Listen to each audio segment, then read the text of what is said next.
கர்த்தருக்கு ஸ்தோத்திரம். இன்றைய நற்செய்தி பரிசுத்தமாய் வாழ கற்றுக்கொள்வோம். மத்திய சுவிசேஷம் 5வது அதிகாரம் 27 வசனம்.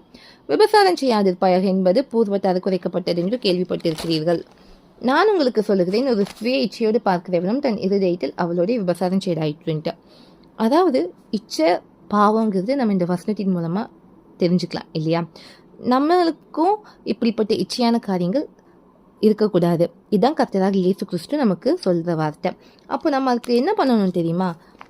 கலாத்தியர் 5வது அதிகாரம் 24வது வசனம் பாருங்க. கிறிஸ்துவினுடையவர்கள் தங்கள் மாம்சத்தையும் அதன் ஆசை இச்சைகளையும் சிலுவையில் அறைந்திருக்கிறார்கள்.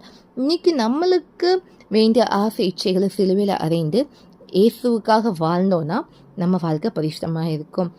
நான் பரிசுத்தர் ஆகிய நீங்களும் பரிசுத்தர்கள் கருத்து சொல்வார். அதனால நம்ம இதயத்தை கருத்தில் கொடுப்போம். அவர் வாசம் பண்ணும்போது நம்ம பரிசுத்தமுள்ள வாழ்க்கையை வாழ்வோம்.